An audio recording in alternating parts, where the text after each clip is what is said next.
नमस्कार दोस्तों, एक बार फिर आप सभी का आपके अपने YouTube चैनल गंगा पार चैनल पर स्वागत है। दोस्तों, इस वीडियो में हम जैसा कि हमारी एक सीरीज चल रही थी, राकेश यादव का जो क्लास नोट्स है मैथमेटिक्स का, उसको हम लोग सोल्व कर रहे थे। और उसमें भी हमारा जो चैप्टर चल रहा था वो चल रहा था निर्देशांक ज्यामिति।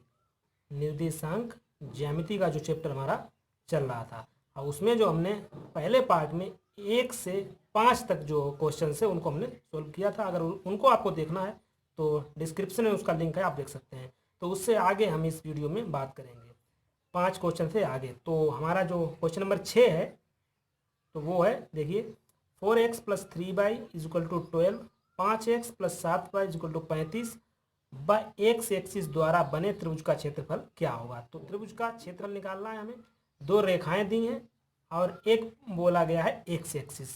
तो इनसे जो बनेगा त्रिभुज उसका क्षेत्रफल आपको निकालना है। तो देखिए, आपको एक चीज़ याद रखनी है, एक्स एक्सिस पे हमेशा बाई जो है वो 0 होता है, ये आपको याद रखना है और याद होगा पहले से ही। तो पहली लाइन है 4x plus 3y is equal to 12। तो इसके हम कोऑर्डिनेट निकाल लेते हैं, एक्स और बाई। तो इसमें क्या, एक्स एक्सिस पे क्या होता है, बाई 0 होता है। जब बाई 0 कर देंगे तो एक्स कितना आ जाएगा, एक्स 3 आएगा। और इसी प्रकार जो दूसरी हमें रेखा दी गई, दूसरी लाइन दी गई 5x plus 7y is equal to 35। इसमें भी वही हम निकालेंगे, एक्स और बाई कोऑर्डिनेट। तो ये रहे। अब इसमें भी जब एक्स एक्सिस की बात की गई तो एक्स एक्सिस पे बाई क्या होगा, 0 होगा। जब बाई 0 हो जाएगा तो एक्स बराबर क्या आ जाएगा, 7। तो हमें कोऑर्डिनेट मिल चुके हैं। इसमें मिले हमें कोऑर्डिनेट 3, 0 और इसमें 7, 0, क्योंकि हमें बाई एक्सिस से कोई लेना देना नहीं है, क्योंकि दो लाइन दी गई हैं और एक्स एक्सिस पे जो बन रहा है त्रिभुज उसका एरिया हमें निकालना है। तो देखिए, इसको हम ड्रॉ कर लेते हैं। तो ये तो रहा हमारा चतुर्थांश, और पहला है 3, 0, तो इसको मान लेते हैं हम 3, 0। दूसरा है 7, 0, इसको हम कर लेते हैं 7, 0। तो 2 पॉइंट हमको मिल गए हैं। और बोल रहा है, देखिए, एक्स एक्सिस पर ये दोनों पॉइंट हैं। अब हमें इसकी हाइट चाहिए। हाइट मतलब इस तरीके से हम त्रिभुज को ड्रा कर लेते हैं। हमें क्या चाहिए, हमें ये चाहिए कि त्रिभुज का क्षेत्रफल आपको पता है 1/2 आधार गुणे ऊंचाई होता है। अब आधार की बात करें तो आधार तो अब आसानी से निकाल सकते हैं। यहाँ तक जो डिस्टेंस है वो 3 है। अगर टोटल की बात की जाए यहाँ तक तो वो कितनी है, 7 है। तो ये जो बची है ये कितनी है, ये 4 है। तो आधार तो आपको पता चल चुका है कितना है, 4 है। अब हाइट आपको निकालनी है। तो हाइट कैसे निकालेंगे यही आपको समझना है। इसमें हाइट कैसे निकालेंगे, तो हाइट का मतलब ये चीज़ इतनी चाहिए। तो इतनी का मतलब देखिए, इसे हम ड्रॉ कर लेते हैं। ये देखिए, ये चाहिए, मतलब क्या, इसका बाई निर्देशांक चाहिए। अगर फॉर एग्जांपल यहाँ पे कभी फॉर एग्जांपल यहाँ पे लिखा है एक्स कामा बाई, तो इसका मतलब क्या हुआ, इसका मतलब ये हुआ कि एक्स जो है वो ये दूरी है जो एक्स अक्ष पर चली गई दूरी है, और बाई क्या है, जो बाई अक्ष पर चली गई दूरी है। तो हमें कुल मिला के बाई निर्देशांक इसका चाहिए। तो बाई निर्देशांक कैसे निकालेंगे, इन दोनों जो इक्वेशन दी गई हैं, दो लाइन दी गई हैं, उनसे हम बाई का निर्देशांक सोल्व करके निकाल सकते हैं। तो आसानी से निकाल लीजिए। देखिए, 4x plus 3y is equal to 12 और 5x plus 7y is equal to 35। तो इसमें से हमें बाई निकालना है। तो x को आप काट दीजिए, मल्टीप्लाई कर दीजिए, इसमें 5 से और इसमें 4 से। तो कितना आ जाएगा, तो ये हो जाएंगे 5 3 15 बाई, और ये हो जाएगा 12 5 60। ये आ जाएगा 4 7 28 बाई, ये तो कैंसिल ही हो जाएंगे। ये आ जाएगा 35 दूनी 70 140। अब जब घटाएंगे तो कितना आ जाएगा, ये आ जाएगा 13 बाई माइनस के, और इधर माइनस के आ जाएंगे 80। तो बाई इक्वल टू आ जाएगा 80/13। तो बाई निर्देशांक पता चल गया। तो यही तो हाइट है। तो हमें इसकी हाइट, ये जो है हाइट, ये हमें पता चल गई 80/13 है। 80/13 बस निकाल लीजिए। त्रिभुज का एरिया 1/2 इंटू आधार इंटू लंब। आधार आपको पता है 4, और ऊंचाई आपने निकाल ली 80/13। काट दीजिए, 2 दूनी 4, 2 का 80 में मल्टीप्लाई करेंगे 160/13। तो ये इतना जो है 160/13 वर्ग का इसका आंसर आ गया। आई होप ये क्वेश्चन आप समझ गए होंगे। तो ये क्वेश्चन और लेते हैं। अब क्वेश्चन को हम चेंज करेंगे, क्वेश्चन नंबर 7 की तरफ देखते हैं। देखिए, क्वेश्चन नंबर 7 में क्या है, इसी टाइप का है बिल्कुल। इसमें भी आपको दो लाइन दी गई हैं, और इसमें बाई एक्सिस द्वारा बने त्रिभुज का क्षेत्रफल क्या होगा। उसमें एक्स एक्सिस की बात की गई थी, इसमें वही है, दो लाइन दी गई हैं और एक एक्सिस दिया गया है जो कि बाई एक्सिस है। तो इसी प्रकार इसमें भी हल करेंगे। बाई एक्सिस पर जो है x हमेशा 0 होता है, आपको याद होगा। तो पहली लाइन लेते हैं x plus 2y is equal to 8। अब यहाँ पे रख देते हैं बाई एक्सिस पे x क्या होगा, x 0 होगा। जब x 0 होगा तो y कितना हो जाएगा 4। दूसरी लाइन देखिए, दूसरी लाइन है 5x plus 3y is equal to 15। अब बाई एक्सिस पे x क्या होगा 0, जब x 0 हो जाएगा तो y बराबर कितना हो जाएगा 5। तो निर्देशांक हमें मिल गए 0,4 और 0,5। बस इसको हम ड्रॉ कर लेते हैं। देखिए यहाँ पे मान लीजिए ये है 0,4 और ये मान लीजिए 0,5। तो हमें मिल चुका है ये। अब हमें चाहिए क्या, हमें चाहिए ये इस तरीके से त्रिभुज को ड्रा करेंगे तो हमें ये और मिल जाए, इसकी हाइट मिल जाए तो हम आसानी से इसको निकाल सकते हैं, क्योंकि आधार आपको मिल चुका है। कैसे, देखिए यहाँ से यहाँ तक की जो डिस्टेंस है वो 4 है और यहाँ से यहाँ तक की जो डिस्टेंस है वो कितनी है 5 है। इसका मतलब जो ये डिस्टेंस है उसको आप निकाल सकते हैं, कितनी है ये, वो 1 है। यहाँ से यहाँ तक 1 है, आधार इसका 1 है। अब ऊंचाई कैसे निकालेंगे, उसी प्रकार निकालेंगे जैसे मैंने पहले क्वेश्चन में आपको बताया था। ये चाहिए, इसका मतलब हमें क्या चाहिए, ये हमें इसका कौन सा निर्देशांक चाहिए, एक्स निर्देशांक आप निकाल लीजिए, इसका एक्स निर्देशांक। कैसे निकालेंगे भाई, जो दो लाइन दी हैं इनको हम सोल्व कर लेंगे, इनसे हम एक्स निर्देशांक आसानी से निकाल सकते हैं। देखिए x plus 2y is equal to 8, 5x plus 3y is equal to 15। तो इसमें से हमें बाई काटना है, बाई को आप एलिमिनेट कर दीजिए। तो क्या करेंगे, इसमें गुणा कर दीजिए 3 से और इसमें हम गुणा कर देंगे 2 से। तो कर दीजिए, ये हो जाएगा 3x और हमें इसमें चाहिए x, तो बाई तो एलिमिनेट हो ही जाएगा और इधर आ जाएगा 24 और इधर देखिए 2 पंचे 10x और इधर आ जाएगा 15 दूनी 30। अब इसको जब सोल्व करेंगे तो x बराबर कितना आ जाएगा, देखिए ये आ जाएंगे 7x, ये आ जाएंगे 6 और x इज इक्वल टू आ जाएगा 6/7। तो x निर्देशांक हमें मिल चुका है। देखिए एक निर्देशांक जो है x की वैल्यू क्या है 6/7, तो यही तो हाइट है। तो हाइट हमें पता चल गई 6/7। तो बस निकाल लीजिए एरिया त्रिभुज का 1/2 इंटू आधार 1 है, ऊंचाई कितनी है 6/7। 2 से काट दीजिए, 2 3 6, तो आ गया आपका 3/7 वर्ग इकाई, जो इसका त्रिभुज का जो है क्षेत्रफल। तो इस तरीके से आप क्वेश्चन नंबर 6 और 7 को समझ सकते हैं। चलिए बढ़ते हैं नेक्स्ट क्वेश्चन की तरफ, क्वेश्चन नंबर 8 की तरफ। क्वेश्चन नंबर 8 जो है हमारा आपको दे रखा होगा।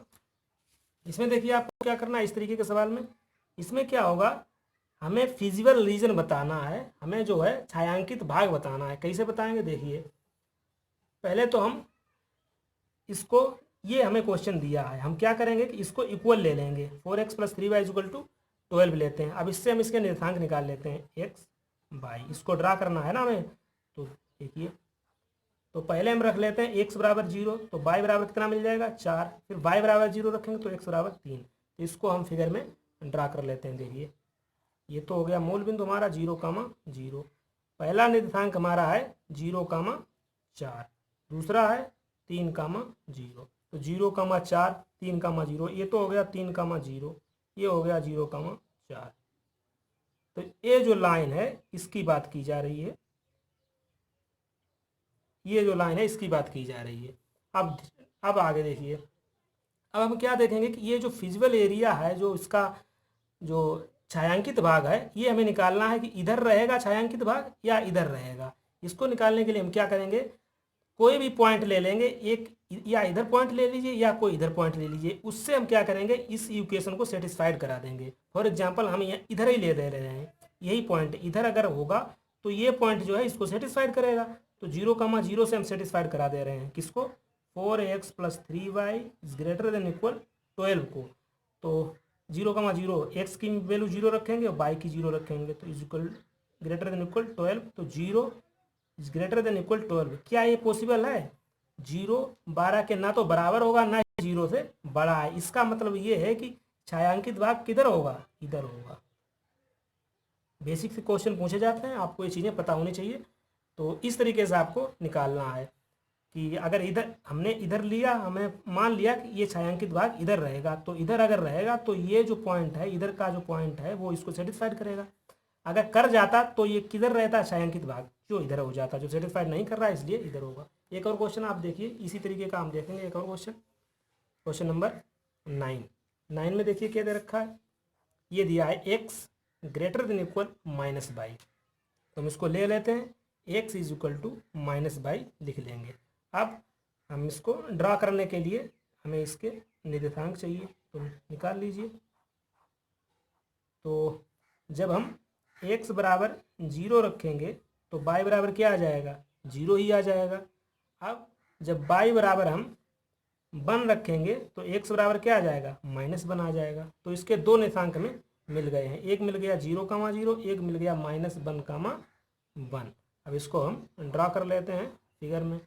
तो 0,0 तो यही हो गया, -1,1 तो -x इधर चलेंगे माइनस यहाँ पे। अब बाई एच पे भी माइनस इधर, फॉर एग्जांपल यहाँ पे मान लेते हैं ये है -1,1।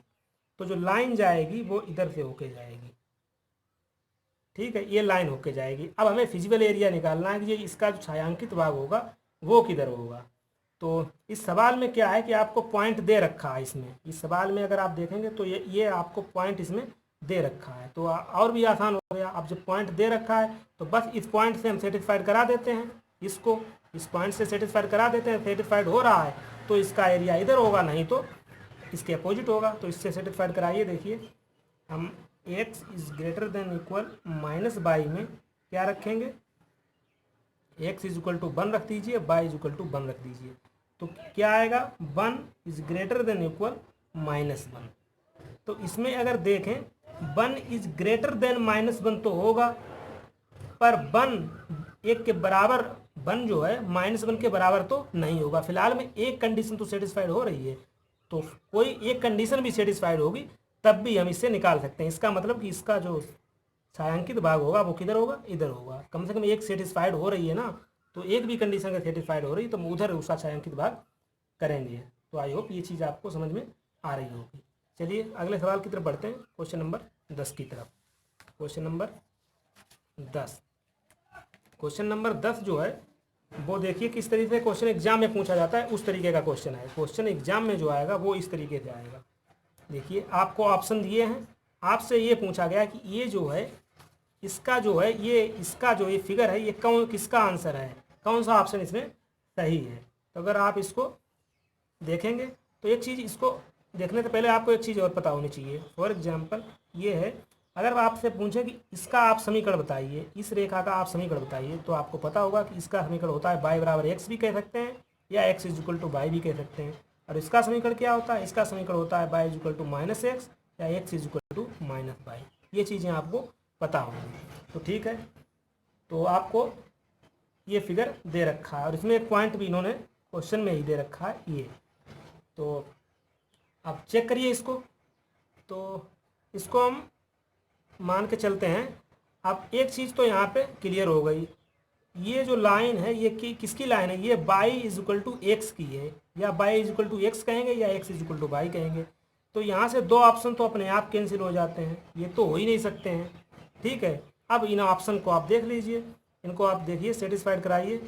अब इसको हम ले लेते हैं, x is greater than equal y. तो इस पॉइंट से सेटिस्फाई करा के देखते हैं, किससे, -1,1 से।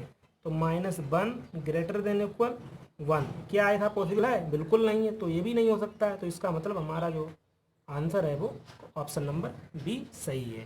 तो ये जो फिगर है, जो इधर इसका छायांकित भाग है, वो इसका ऑप्शन क्या है, इसका वी है। इसके लिए ये इसका फिगर है। तो इस तरीके से आप इस क्वेश्चन को भी समझ सकते हैं। चलिए अगले सवाल की तरफ बढ़ते हैं। तो अगला सवाल जो हमारा है क्वेश्चन नंबर 11,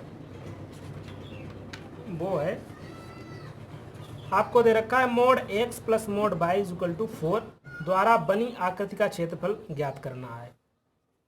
तो इसको सवाल को शुरू करने से पहले मैं आपको बता देता हूँ कि मोड x का आपसे वैल्यू पूछा जाए, आपसे मान पूछा जाए, तो मोड x का मान होता है x कब, जब x is greater than equal 0, और दूसरा होता है -x कब, जब x is less than equal 0। तो ये कंडीशन आपको याद रखनी है। मोड का जो डेफिनेशन है वो याद रखनी है। Mod x is equal to होता है x जब x is greater than equal 0, और -x होगा जब x is less than equal 0। अब हम इस पे बात करते हैं, इस सवाल। तो सवाल पे देखिए, यही कंडीशन हम इस सवाल में लगाएंगे। देखिए पहले हम क्या करते हैं, दोनों पॉजिटिव ले लेते हैं। तो पहली कंडीशन तो ये बनती है x plus y is equal to 4। दूसरी कंडीशन में क्या करेंगे, इसे माइनस ले लेते हैं, इसे प्लस ले लेंगे, ये हो गया। तीसरी कंडीशन में इसे प्लस लेंगे, इसे माइनस ले लेंगे। अब चौथी कंडीशन में दोनों को हम माइनस ले लेते हैं, तो हमें 4 इक्वेशन यहाँ से मिल गई हैं। तो इनसे हम निर्देशांक निकाल सकते हैं। देखिए कैसे निकालेंगे। पहले हम इस इक्वेशन की अगर बात करें तो उसी तरीके से हम निकाल लेते हैं। देखिए एक्स बाई, जब x बराबर इसमें 0 रखेंगे तो y बराबर 4 आ जाएगा, जब y बराबर 0 रखेंगे तो x बराबर 4 आ जाएगा।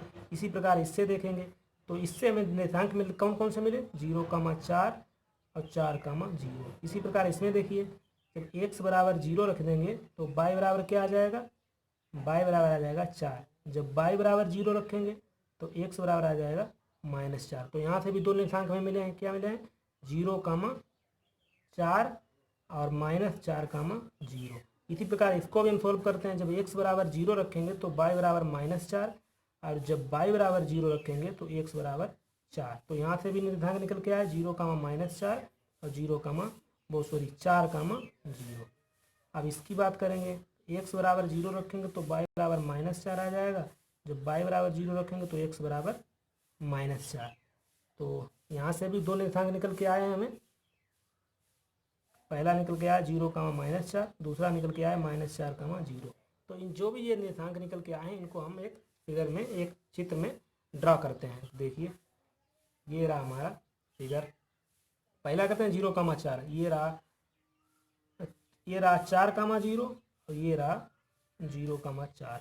ठीक है। अगला है 0,4, वो ऑलरेडी हम कर चुके हैं, -4,0। तो -4,0 यहाँ पे मान लीजिए, -4,0। ठीक है। अगला देखिए 0,-4, तो इनको आप मिलाते चलिए, ये जो लाइन है इनको मिलाते चलिए।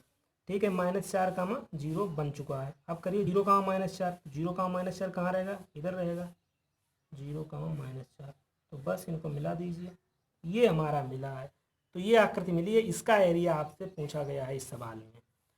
तो ये जो बना है ये आपको देख रहे हैं। अगर हम बात करें इतनी डिस्टेंस की, यहाँ से यहाँ तक जो डिस्टेंस होगी वो कितनी होगी, वो 4 होगी, और यहाँ से यहाँ तक की डिस्टेंस कितनी होगी, 4 होगी। तो आपको ये पता है कि ये एक राइट एंगल टेंगल है, मतलब समकोण त्रिभुज है। और समकोण त्रिभुज में आपको अगर लंब और आधार मालूम है तो आप आसानी से जो है कर्ण निकाल सकते हैं। इनका वर्ग प्लस इनका वर्ग, 4 चक्कू 16 दूनी 32, 32 का जब वर्गमूल निकालेंगे तो आ जाएगा 4√2। जब 4√2 ये है तो 4√2 ये भी होगा। तो ये सभी भुजाएं बराबर हैं, तो ये एक स्क्वायर बन रहा है। जो आकृति बनी है वो क्या बनी है, एक स्क्वायर बनी है। तो इसका स्क्वायर का एरिया आपको पता है क्या है, भुजा स्क्वायर। तो भुजा आपको पता है 4√2, इसका स्क्वायर कर दीजिए तो आपका आंसर आ गया 32।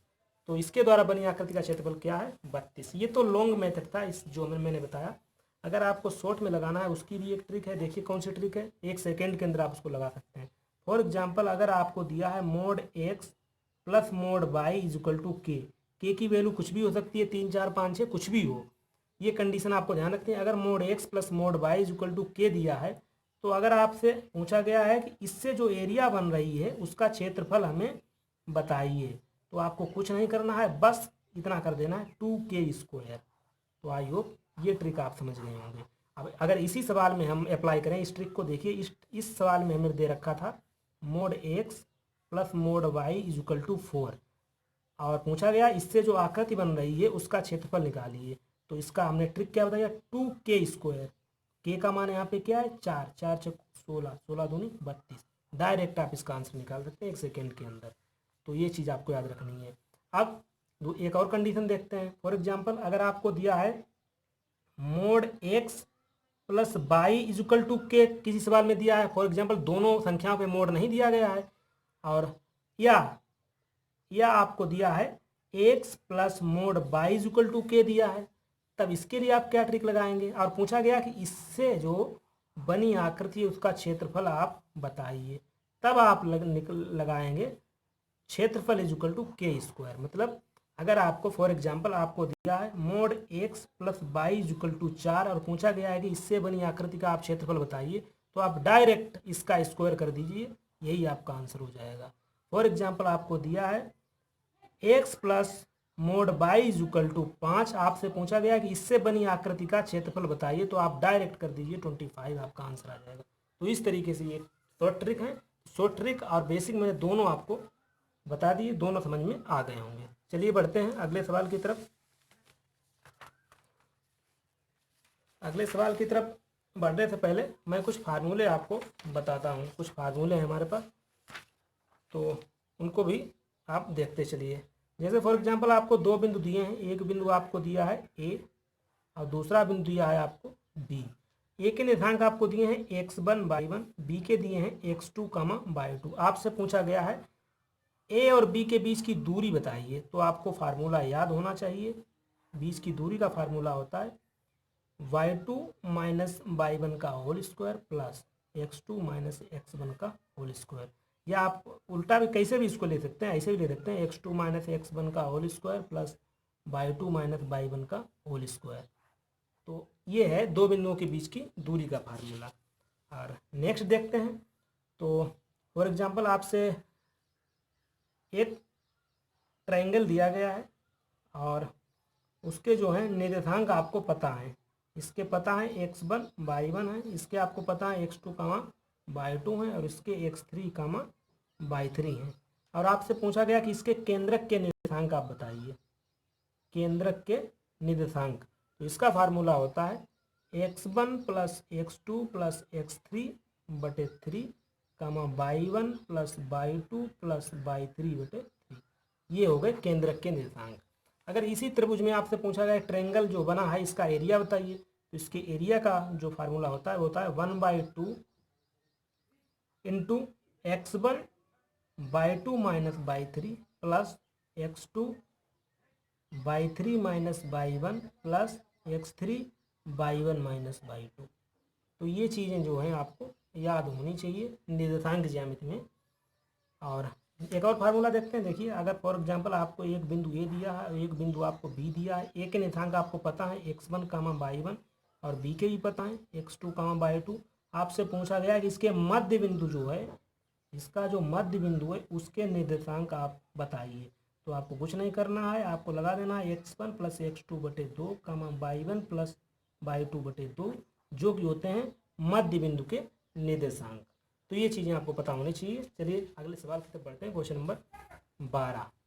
क्वेश्चन नंबर 12 जो हमारा सवाल है आप देख सकते हैं। एक समचतुर्भुज दिया है, अब पूछा गया कि इसका चौथा शीर्ष ज्ञात कीजिए। 3 शीर्ष आपको इसके दिए हैं, तो आपको कुछ नहीं करना है, बस आपको इसमें ड्रा कर लेना है -2 3। पहला जो है हमारा -2 -3, सॉरी ये है सवाल -2 3। तो इनको हम रिप्रेजेंट कर लेते हैं इस फिगर में। तो पहला करिए -2, मतलब इधर जाएंगे -2 और 3 मान लीजिए इधर, मतलब ये पॉइंट इधर कहीं आएगा। तो मान लीजिए -2 3 ये हो गया। दूसरा है 3 4, 3 इधर मान लीजिए और 4 इधर कर लीजिए, तो ये हो जाएगा 3 4। ठीक है। अगला ये 2 -7, तो 2 जो हैं वो चल लीजिए आप x अक्ष की प्लस दिशा में, ये मान लीजिए, और 7 चल लीजिए y अक्ष की ऋण दिशा में। तो ये कहीं इधर मान लीजिए, यहाँ पे होगा 2 -7। ठीक है, बना लीजिए, ये बना है। ये मान लीजिए ये समचतुर्भुज इस टाइप का आपको मिल गया है। यहाँ से पूछा गया है कि आपको चौथा जो शीर्ष है इसके निर्देशांक पूछेंगे। मान लीजिए इसके हैं x1 y1। तो कुछ नहीं आपको करना है, आपको एक चीज़ याद रखनी है समचतुर्भुज में कि समचतुर्भुज के जो विकर्ण होते हैं वो एक दूसरे को द्विभाजित करते हैं। ये आपको पता होना चाहिए। समचतुर्भुज के विकर्ण जो हैं एक दूसरे को द्विभाजित करते हैं।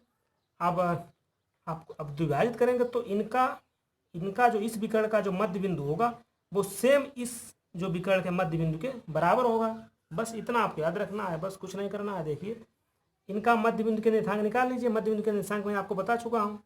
तो ये जो लाइन है इनको आप नाम भी दे सकते हैं ABCD। तो हम निकाल ले रहे हैं BD जो है इसके मध्य बिंदु के निर्देशांक निकालिए। देखिए क्या निकलेंगे, 0 और -2, 0 -2 इसके मध्य बिंदु के निर्देशांक निकलेंगे। अब इसके मध्य बिंदु के निर्देशांक 0 2 है, तो इसके भी, इन दोनों के भी जो है मध्य बिंदु निर्देशांक 0,2 होंगे। तो देखिए इसके भी निकाल लेते हैं।